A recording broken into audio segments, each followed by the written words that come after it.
On peut se rasseoir. Amen. Que Dieu vous bénisse. Alléluia.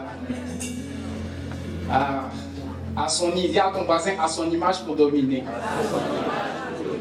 Alléluia.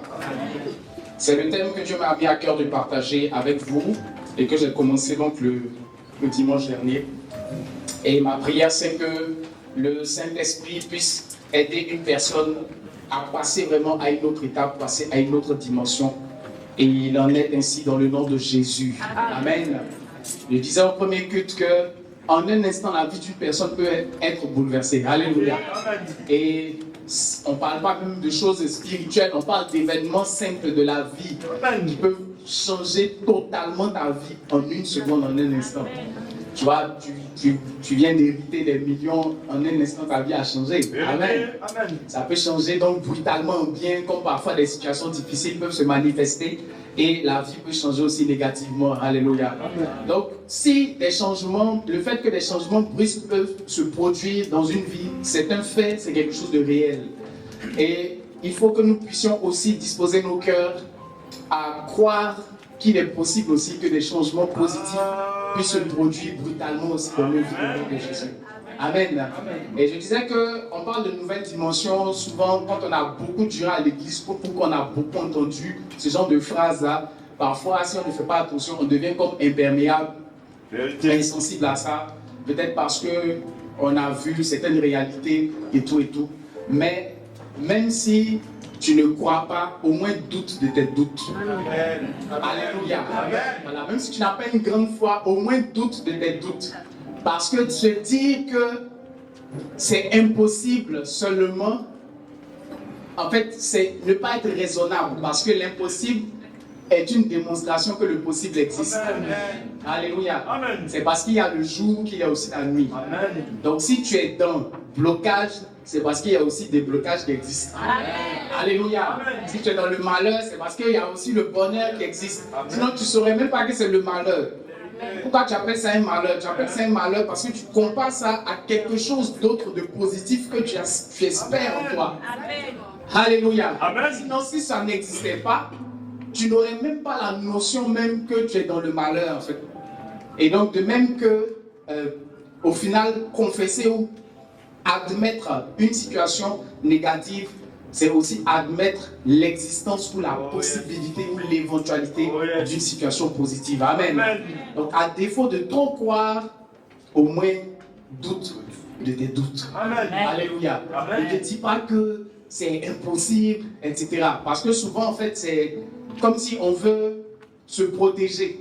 Je ne sais pas si vous voyez, des déceptions en se disant bon, mieux vaut que je ne crois pas. Là, au moins, si ça n'arrive pas, ça ne va pas trop me faire mal. Mais Dieu dit de ne pas réfléchir comme ça. Amen. Ça dit, il ne te demande pas de croire au-delà de tes capacités. Alléluia. Amen. Alléluia. Amen. Même si tu n'as pas la foi pour résister les morts, au moins crois que les morts peuvent ressusciter. Amen.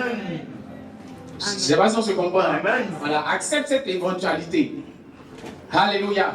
Même si tu as prié pour une guérison, il n'y a pas eu de guérison, ne te dis pas que Dieu ne guérit pas. Je ne sais pas si on se comprend. Hein? Laisse au moins cette possibilité-là. Tu dis, ah, quand même, Dieu a déjà guéri au moins une personne. Oh, yes. Dieu m'a déjà guéri au moins une fois de quelque chose peut-être qui n'était pas à la mesure du défi que je traverse présentement. Mais il ne faut pas que la difficulté de ma situation me fasse arrêter de croire à la possibilité d'un avenir meilleur ou d'un avenir différent. C'est pas parce que ça fait longtemps que tu vis dans un péché que ça veut dire que la délivrance n'existe pas. Alléluia. Parce que parfois c'est comme si on est dans l'abandon.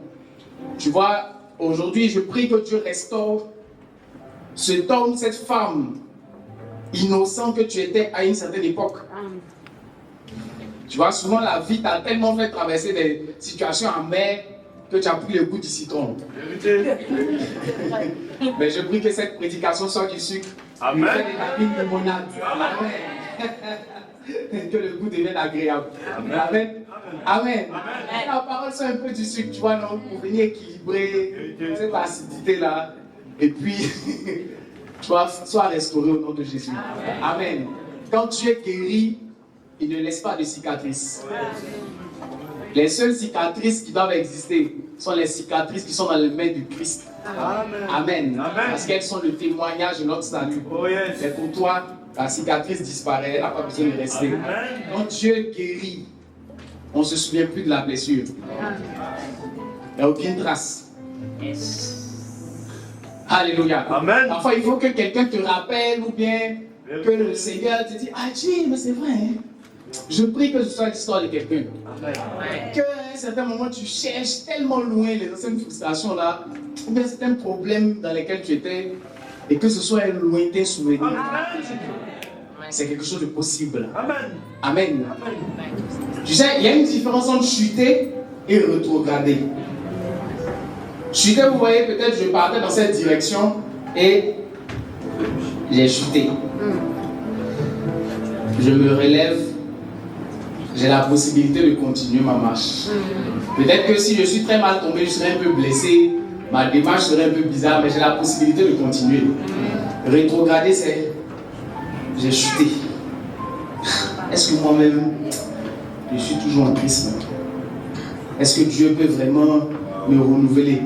Toute cette vie chrétienne, c'était pourquoi? Tous les messages que j'ai entendus là, ils sont en train de rétrograder.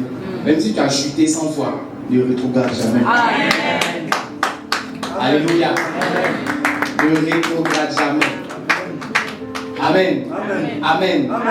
C'est vrai qu'on n'aime pas le dire pour ne pas encourager quelqu'un à vivre dans le péché, mais quand même, les bontés de l'Éternel ne sont pas épuisées. Ses compassions ne sont pas à leur terme. Elles se renouvellent chaque matin. C'est pour cela, c'est lui qui juge les êtres humains et pas nous. Parce que son cœur est assez grand pour pardonner au-delà de ce qu'on peut imaginer. Alléluia. Tu sais, quand tu as fini de pécher, la foi qui vient te culpabiliser, ce n'est pas le Saint-Esprit. C'est le même démon qui t'a tenté. Satan est très méchant. Il te pousse à poser l'acte. Quand tu as fini de poser l'acte, c'est le même démon qui a créé l'atmosphère qui t'était inspirée. C'est lui maintenant qui change de visage. Hé, comment toi, tu as écouté le message du pasteur d'un dimanche? Comment tu as pu faire une bêtise comme ça? Tu es là maintenant, tu as battu. L'Esprit de Dieu ne vient pas abattre, il vient relever. Amen. La Bible dit que si nous avons péché, il est fidèle et juste pour nous pardonner. On a un avocat auprès du Père Jésus-Christ. Peut-être que tu n'es pas digne de pardon, ok, mais le sang de Jésus-Christ a coulé à la croix pour toi. Amen. C'est la partie où tu dois t'appliquer à toi-même tes prédications d'évangélisation que tu fais pour les païens. Alléluia. C'est ce que je vous ai dit toujours, que le problème, ce n'est pas la capacité de Dieu à pardonner. Le problème, c'est nous, notre capacité à supporter la culpabilité. En fait, Dieu ne se fatiguera jamais de te pardonner, mais à un moment, toi, tu seras fatigué de demander pardon. C'est pour cela qu'il faut que tu sortes de cette situation-là. Pour ne pas que tu atteignes cette dimension où tu n'arrives plus à croire que Dieu puisse te pardonner. Le problème, ce n'est pas le pardon de Dieu, c'est ta capacité à un certain moment à l'accepter. Amen.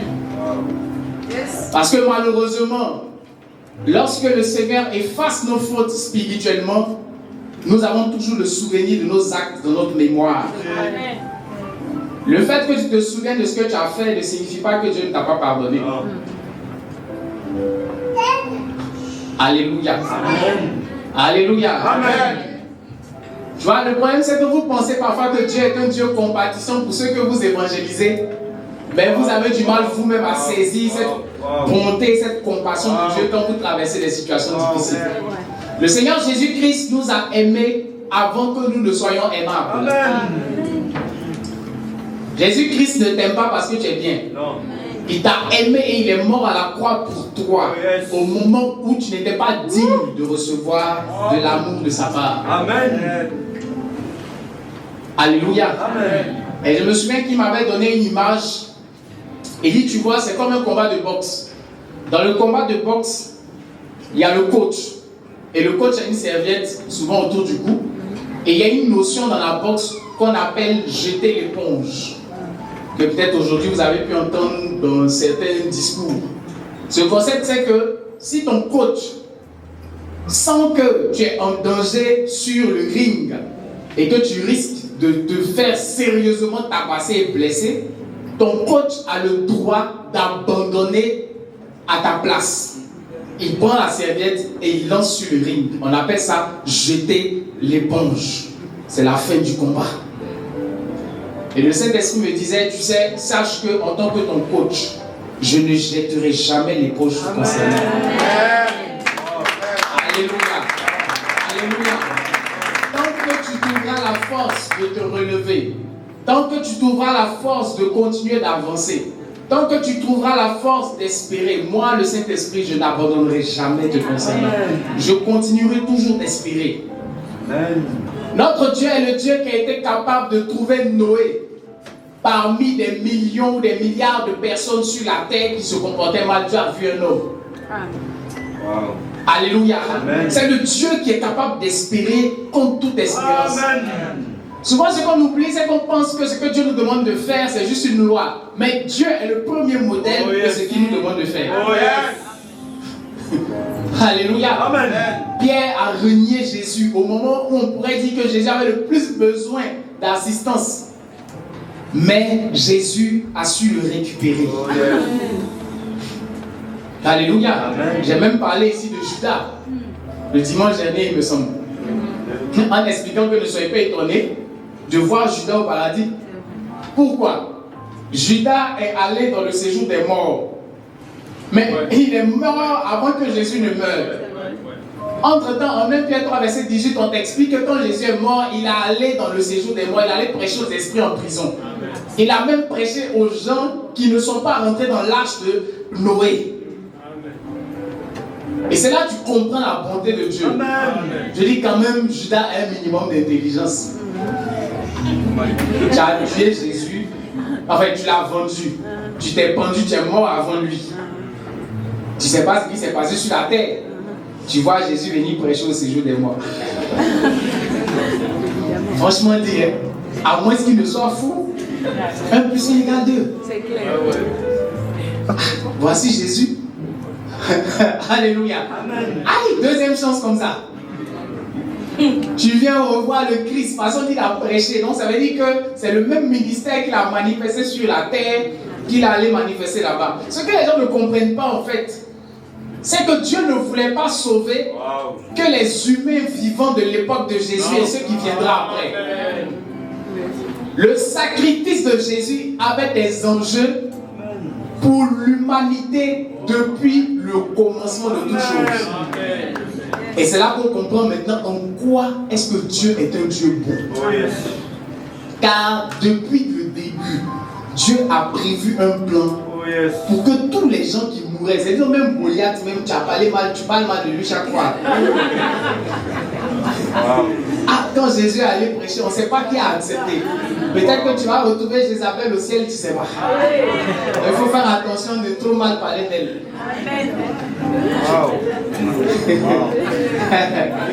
Tu vois, c'est pour ça souvent on parle de choses qu'on ne comprend pas. On dit des choses, on est là, on croit des choses, alors que l'évidence est sous nos yeux. Le texte il est là, mais c'est pas moi qui l'ai inventé. C'est ça. Christ aussi a souffert une fois pour les péchés, lui juste pour les injustes, afin de nous amener à Dieu, ayant été mis à mort quant à la chair, mais ayant été rendu vivant quant à l'esprit. Continuons. Dans lequel aussi il allait prêcher aux esprits en prison. On continue. Lisons. Qui autrefois avaient été incrédules. On s'arrête là. Ceux qui avaient été incrédules. La bonté de Dieu là n'est pas un slogan. Ce n'est pas un truc comme pour les dictateurs ou je ne sais pas quoi, où on a peur de mourir à cause qu'on dit qu'il est bon. Dieu est bon réellement. Celui qui massacrait les gens dans l'Ancien Testament, on l'appelle l'ange de l'Éternel. Il faut bien lire ta Bible. L'ange de l'Éternel. L'ange de l'Éternel, lui, n'a pas de compassion. Tu pêches, tu meurs. C'est son job qui est là. Alléluia. C'était son travail. Mais voici le plan de Dieu. C'est-à-dire que Dieu avait prévu ça. Que Jésus-Christ, Allah allait prêcher à ceux qui avaient été incrédules. J'espère que ça va encourager quelqu'un à lire la Bible. Tu vois ce qui s'est écrit?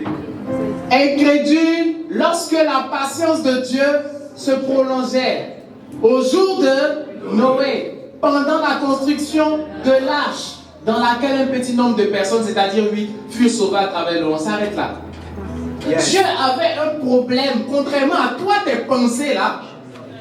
Dieu avait un problème avec tous ces gens qui sont morts dans le déluge. Et puis toi, tu dis ça pour prêcher, pour dire voilà, le monde a été condamné, haha, 8 personnes ont été sauvées. Si tu ne donnes pas ta vie à Jésus, tu vas aller en terre comme les gens au temps de Noé. Condamnateur plutôt qu'évangéliste. L'évangélisation, c'est annoncer la bonne nouvelle. Ah, tu prêches comme au temps de Noé. Oui, voilà, mais voilà, ton Dieu avait ça à l'esprit. Ça le gênait qu'autant de personnes soient mortes sans avoir eu l'occasion de pouvoir être sauvées. Amen. Dieu leur a donné une seconde chance en Jésus. Amen. Alléluia. Amen. Ah, c'est dans ta Bible. Donc Dieu est bon, c'est pas une invention. Ça, c'est la bonté de Dieu. Donc pendant que toi, tu regardes Dieu dans Genèse, et puis tu dis, mais quel est ce Dieu qui condamne toute l'humanité, non? Pendant que toi, tu es en train de parler mal de Dieu, c'est pour ça que Dieu me plaît, quoi. Il me plaît. Dieu me plaît trop. Tu parles mal de lui, là, assis sur son trône. Et il règne en majesté. Il parle pas. Dis qu'il n'existe pas, il ne va pas te répondre. C'est que sur le jour tu seras coincé, tu vas l'invoquer. Tu seras dos au mur, il n'y a plus rien. Alléluia. Donc Dieu est bon, c'est une réalité, ce n'est pas une émotion. Alléluia. Parce que sinon, on est obligé d'occulter tout l'Ancien Testament et de se dire que Dieu était un gars méchant avant. Maintenant, tout d'un coup, quand Jésus est venu, son cœur s'est calmé, il est devenu gentil. Dieu dit il est bon. C'est comme ça qu'il se présente à Moïse dans l'Ancien Testament. Alléluia. Mais souvenez-vous de l'ange de l'Éternel. Bref, voilà. Dans le livre de Genèse, là, pourquoi Dieu pose des questions? Adam, où es-tu? As-tu mangé? Pourquoi Dieu pose des questions? Parce que si Dieu fait une affirmation, il n'a plus d'option. C'est pour ça que Dieu pose la question pour que tu aies l'option de donner une réponse qui te permet de sortir de ta situation. Amen. Alléluia. Amen. Donc Dieu leur pose des questions, il sait. Mais il pose une question. C'est-à-dire, à ce moment-là, en Dieu se trouve la justice. En Dieu se trouve aussi la miséricorde. Amen. Mais c'est la manière dont tu réponds qui détermine si tu vivras la vie ou si tu verras la mort. Amen. J'ai mis devant toi la mort et la vie. Choisis la vie afin que tu vives. Adam et Ève n'ont pas demandé pardon à Dieu. Vous avez lu ça dans quel verset? Ils n'ont pas demandé pardon. Chacun s'est justifié. Wow. Ça veut dire qu'on aurait pu ne pas se retrouver ici en train de devoir faire des prédications que des gens doivent se battre pour vivre dans la sainteté.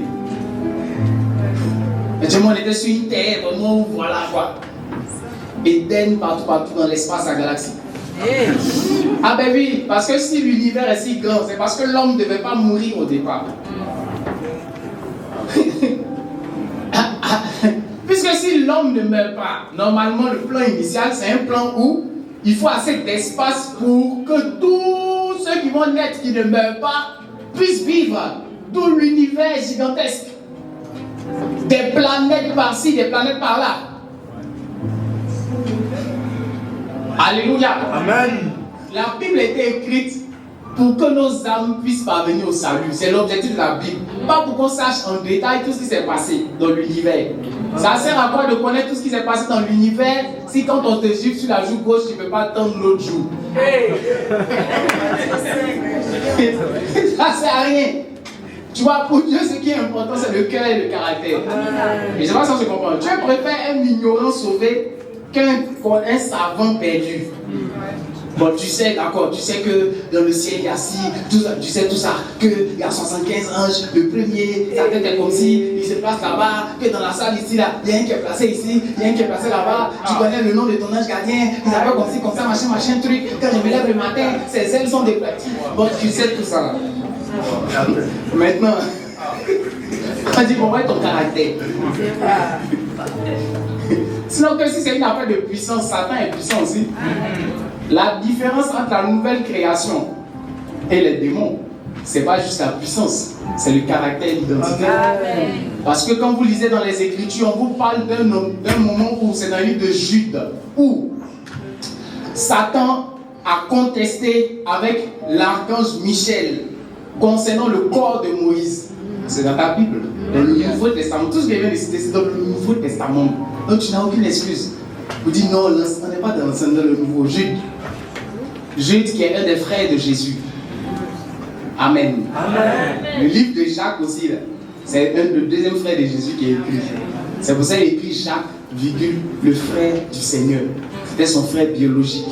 Donc toi qui penses que Marie n'a pas eu d'autre enfant, on ne comprend pas.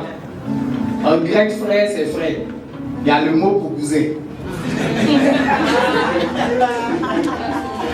On dit non, en fait, avant, ils étaient si pas tout ça.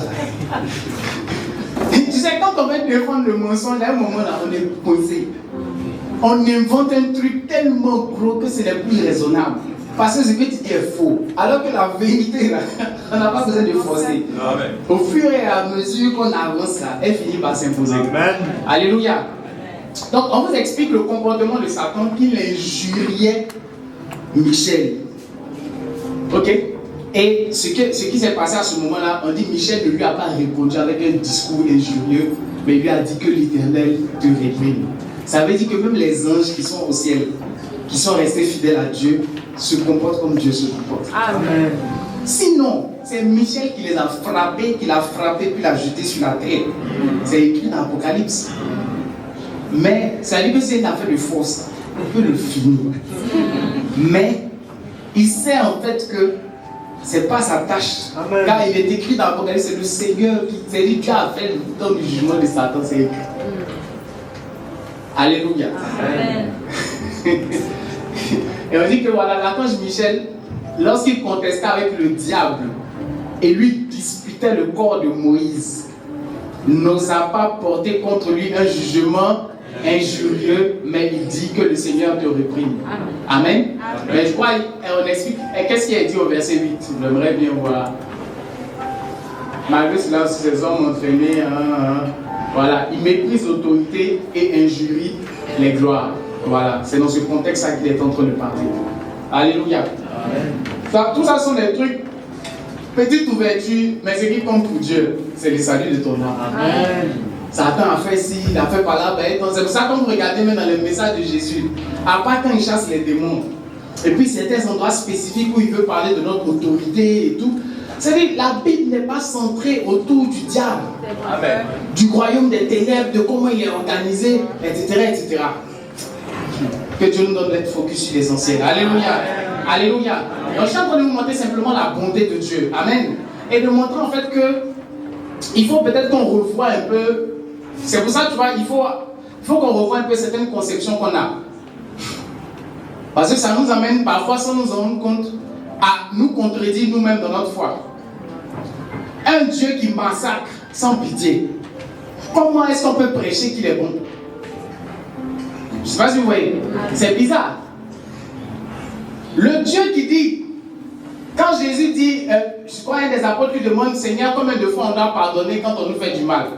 Et puis Jésus lui dit 70 fois 7 fois, si je me souviens bien. C'est ça? 70 fois 7 fois. Donc normalement c'est 70 fois 7 fois.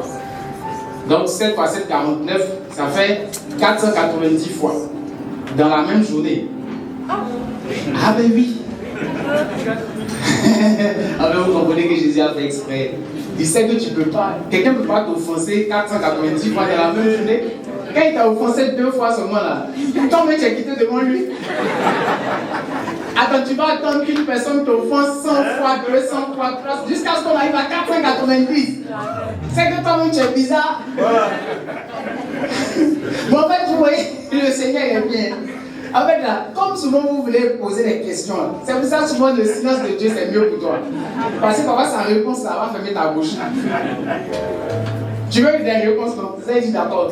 Il n'y a pas de problème, mais il y a une limite pour vous pardonner. Ah, voilà, Seigneur, on s'attendait à ça. Et la limite, c'est 490 fois dans la même journée. 490 fois par jour. Il faut compter par personne. Donc, ça veut dire que à partir de la 490e fois, la 491e fois, tu as le droit devant Dieu, devant les hommes sur la terre de dire je te pardonne plus. Et puis Dieu dit tu as raison. Alléluia. Donc le Dieu qui a dit ça, c'est le même Dieu aussi qui ne se lasse point de pardonner. Amen. Oh yes. Amen. Amen. Je veux que quelqu'un saisisse la grâce de Dieu. Oh yes. Parce que parfois tu as chanté la grâce de Dieu, tu as prêché la grâce de Dieu, mais toi-même là, tu n'as pas su la saisir. La grâce de Dieu ne vient pas pour que nous restions dans le péché. Non. Mais la grâce de Dieu vient pour que même si nous avons chuté, nous ne nous lassions point de nous relever et de continuer d'avancer. Yes. Alléluia. Amen. Accepte de croire que le lendemain peut être différent. Oh yes. Crois qu'il y a une possibilité. Amen. Parfois tu as tellement péché que tu ne sais même plus comment demander pardon à Dieu. La prière est bizarre. Mais à ce moment-là, tu dois ressentir dans ton cœur cette petite lumière qui dit non, quand même, Seigneur, je ne peux pas rester dans cette situation-là. J'accepte de croire que je peux en sortir. J'accepte de croire qu'il est possible que ma condition change. Et je disais au début de mon propos que face à ces péchés en dents de scie, j'avais l'impression à un moment que c'était plus possible en fait. Je ne sais pas si vous me comprenez. Et c'est là où le Saint-Esprit m'a dit la parole que je vous donnais, qui ne va jamais jeter l'éponge. Alléluia. Amen. Parce que parfois on essaie de tout faire. On essaie de dire on va mettre des barrières. On essaie de dire on va supprimer les trucs. On essaie de faire comment on va tout ça là, ça marche pas. Mais à ce moment-là, il faut que tu puisses avoir confiance. Amen. Que Dieu ne t'a pas délaissé. Amen. Alléluia. Amen. Que tu trouves en toi la force de ne pas rester à terre. Amen. Il y a des moments où on demande pardon, pas parce qu'on le ressent, non, mais parce qu'on respecte Dieu. Amen. Wow. Faites attention parce que quand vous êtes dans un péché de manière récurrente, vous êtes tenté à un moment d'essayer de vous justifier. Ne te justifie pas. Ton problème, tu es faible, ok, mais ne justifie pas la situation. Ne cherche pas à détourner. Je ne sais pas parce que toi, tu n'es pas arrivé à respecter, que ce n'est pas respectable. Wow, wow, wow. Alléluia. Amen. Alléluia. Amen. Donc, le problème, c'est quoi? C'est pas parce que toi, tu vis dans un environnement, en fait, où tout le monde est dans une situation qu'en fait, ça n'est que l'autre côté n'existe pas. Non. Tu as trop duré dans la saleté. Aïe. Donc tu as l'impression que c'est l'odeur naturelle. Aïe. Quand on reste dans un dépotoir tous les jours, on ne sent plus la mauvaise odeur. Il faut sortir un peu. Amen. Quand tu vas revenir, tu vas sentir vraiment ce que c'est. Amen. Alléluia. Amen. Les masques pendant le Covid nous ont aidés à voir la réalité.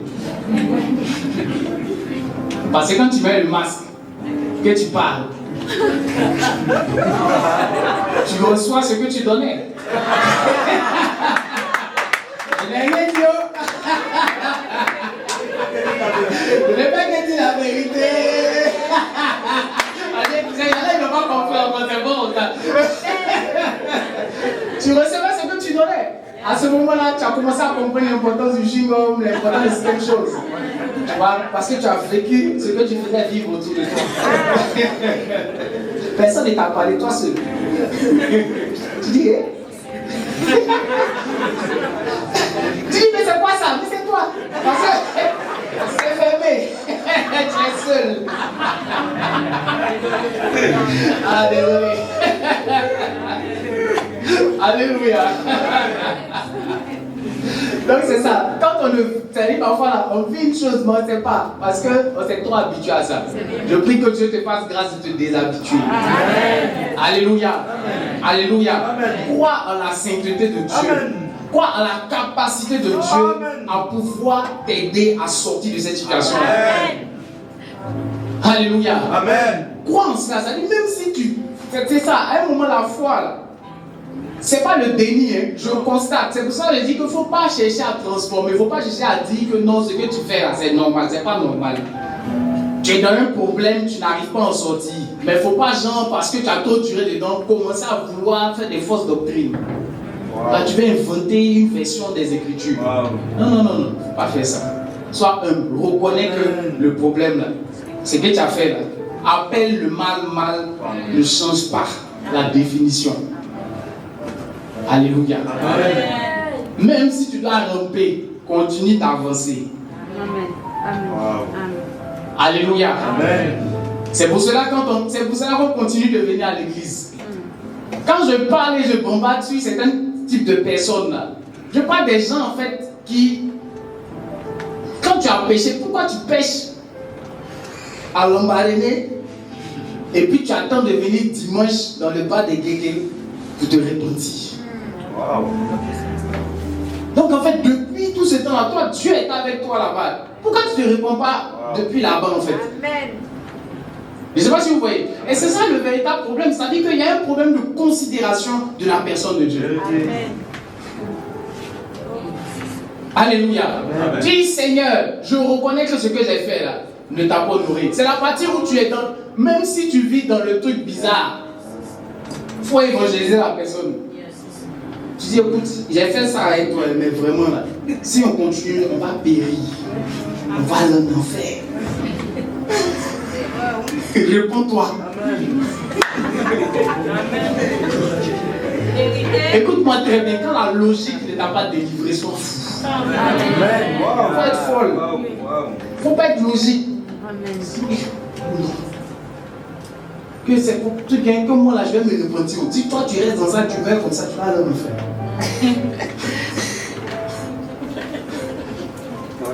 Tu les donnes la volée ensemble, mais sachez que ça là, Dieu va nous punir. Tu dis oui, j'ai bouffé, mais c'est mauvais. Arrêtons. C'est au moins peut-être à cause de ça là, Dieu va se souvenir de toi et dire bon.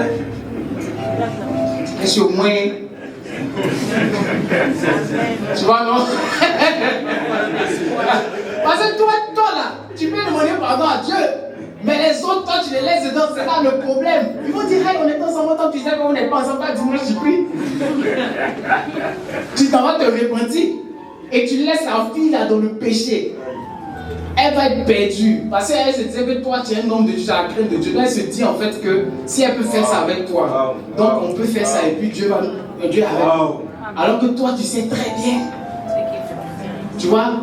À défaut de vouloir perdre ton âme à toi seul, il ne faut pas perdre beaucoup de personnes avec toi. Là, tu deviens maintenant un évangéliste inversé. En travaillant pour le diable. Tu vois, Seigneur, ma vie ne va pas bien, mais je ne veux pas renier la vérité. Ce que j'ai fait là, tu n'aimes pas ça. Je te demande pardon par respect. Je sens dans mon cœur que je risque de refaire encore, mais pardonne-moi Seigneur, aide-moi à en sortir. Seigneur, s'il faut que je me repente 100 000 fois, je me repentirai 100 000 fois jusqu'à ce que tu m'aides à sortir de cette situation. Alléluia. Amen. Ah, ça. Voilà. Donc ça, c'est la grâce à miséricorde de Dieu. Amen. Amen. Saisis-la, avance. Au fur et à mesure, avance. On dit quand on marche à la vallée de l'homme de la mort, on ne s'arrête pas là-bas. On continue d'avancer. Amen. Alléluia. Alléluia. Et je le déclare par la grâce de Dieu que l'homme qui était abaissé se retrouvera élevé. Amen. La femme qui était abaissée se retrouvera élevée. Amen. La Bible nous parle de cette Marie-là. On dit Jésus a chassé 7 démons d'elle. Je crois que c'est elle aussi qu'on appelait la pécheresse. Mais je veux dire que de la pécheresse à la femme qui a été premier témoin de Jésus-Christ ressuscité. Rahab l'a prostituée. Et c'est ce que j'aime dans la Bible. Dieu n'a pas honte de dire qu'elle était prostituée. Elle-même, elle n'a pas eu honte qu'on écrive que dit elle avait 7 démons, que c'était la pécheresse. Pourquoi? C'est un témoignage de comment est-ce que Dieu, il est écrit du fumier, je relève les indigents pour le faire asseoir à la table des grands. Alléluia. Tu sais, à ce moment-là, ton ministère sera établi. À ce moment-là, tu deviendras un témoignage. Par toi, Dieu prouvera que peu importe la profondeur du trou, on peut sortir. Amen. Alléluia. Amen. Et ça devient maintenant une puissance de témoignage. C'est vrai qu'on aurait aimé que ça se passe différemment. C'est vrai qu'on aurait aimé qu'une telle situation ne nous arrive pas. Mais c'est là. On ne peut pas changer ce qui s'est passé. Mais l'avenir se dresse devant nous. Amen. Le Seigneur te dit, persévère. Amen. Souviens-toi, si tu chutes, relève-toi, avance. Amen. Alléluia. Amen. Relève-toi, avance. Décide de prier encore plus. Décide de faire plus. C'est-à-dire qu'il ne faut pas garder le même niveau. Continue d'avancer. Donne plus, prie plus. Ta meilleure vengeance sur Satan, c'est de te relever. Amen. Sinon, il gagne 2 fois. Tu as péché et puis tu vas en enfer, vous allez ensemble là-bas. Alléluia. Amen. Alléluia. Amen. J'aimerais nous donner l'occasion de pouvoir prier chacun par rapport à ce que le Saint-Esprit vient de te dire. Le Seigneur parle de passer à une autre dimension, de passer à un autre niveau.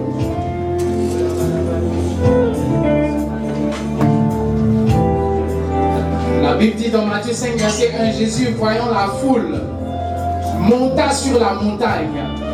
Et on dit ses disciples, et il s'assit. Ses disciples s'approchèrent de lui.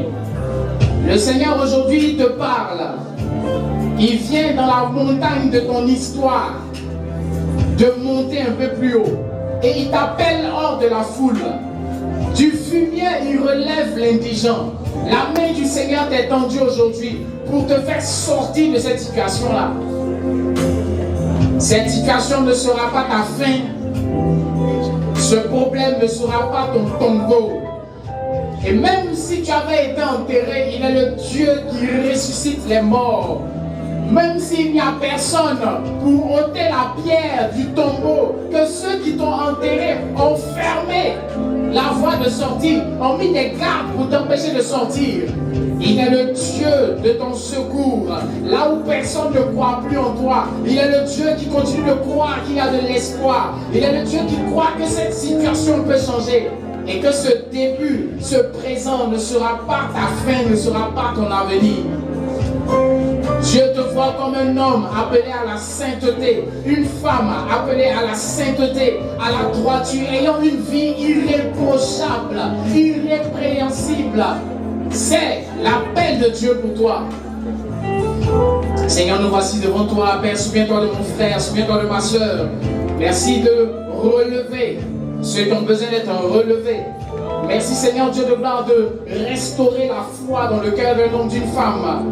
Merci Seigneur de délivrer une personne de l'esprit d'acceptation de ces mauvaises situations-là. Pour restaurer en cette personne l'espoir d'un lendemain meilleur, l'espoir d'un changement. Et que par la foi, tu puisses Seigneur te manifester.